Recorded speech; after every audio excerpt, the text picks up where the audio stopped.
Kannur central ജയിലിന്റെ petrol പമ്പിൽ നിന്നുള്ള ഇന്ധന ചോർച്ച കാരണം കുടിവെള്ളം മുട്ടിയിരിക്കുകയാണ് കണ്ണൂർ പള്ളിക്കുന്ന് ജയ് ജവാൻ റോഡിലെ കുടുംബങ്ങൾ. ഡീസലിന്റെയും പെട്രോളിന്റെയും അംശം കിണറുകളിലേക്ക് എത്തിയതോടെ പ്രദേശത്തെ ഒട്ടേറെ വീടുകളിലെ കിണറുകൾ ഉപയോഗശൂന്യമായി.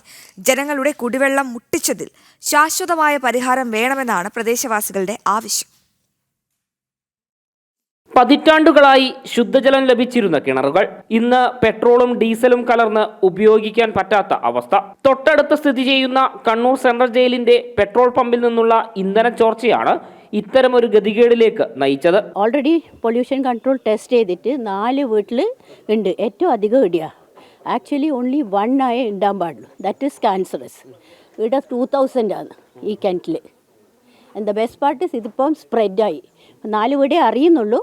പക്ഷേ ഫുൾ ലൊക്കാലിറ്റി ഈ ഏരിയ വെറും ജയ് ജവാൻ റോഡല്ല, ഈ പള്ളിക്കുന്ന് ഫുൾ പോയി. നമുക്ക് കുടിവെള്ളം ഇല്ലാണ്ടായി. ഇപ്പം വെള്ളം വാങ്ങിക്കുന്നതാണ്. ഇതിപ്പം PhD വെള്ളത്തിനാണ് ഡിപ്പെൻഡ് ചെയ്യുന്നത്. PhD വെള്ളം ഡസൻ കം ഡെയിലി. എത്ര പറഞ്ഞിട്ടും ഒരു ദിവസം കഴിഞ്ഞ് ഒരു ദിവസമേ വരുന്നുള്ളൂ. വെള്ളം എടുത്താൽ തന്നെ അത് ഉപയോഗശൂന്യമായി കിടക്കുകയാണ്. അതിന് ചില സ്മെല്ലുണ്ട്, കുടിക്കാൻ പറ്റില്ല എന്ന് നമുക്ക് തന്നെ മനസ്സിലായി. അതുകൊണ്ട് അത് നിർത്തി. പിന്നെ ടാങ്ക് വെള്ളം, ക്യാന് വെള്ളം വാങ്ങിക്കുമായിരുന്നു കുടിക്കാൻ വേണ്ടിയിട്ട്. മലിനീകരണ നിയന്ത്രണ ബോർഡിന്റെ പരിശോധനയിൽ കിണറുകളിൽ പെട്രോളിന്റെയും ഡീസലിന്റെയും അംശം അപകടകരമായ രീതിയിലാണെന്ന് കണ്ടെത്തി. ഇനി മഴയും കൂടെ പെയ്തിട്ടുണ്ടെങ്കിൽ ബാക്കി എല്ലായിടത്തോട്ടും ഇത് പടരുള്ളൂ.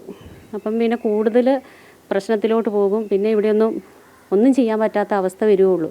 ഇപ്പം തന്നെ ആ കിണർ വറ്റിച്ചു, എന്നിട്ട് പിന്നെയും വെള്ളം അതേപോലെ തന്നെ വന്നിട്ടുമുണ്ട്. ജനങ്ങളുടെ ദുരിതത്തിന് ശാശ്വതമായ പരിഹാരം വേണമെന്നാണ് ഉയരുന്ന ആവശ്യം. അത് ഉടൻ വേണമെന്നും ഇവർ പറയുന്നു. ജനം, കണ്ണൂർ.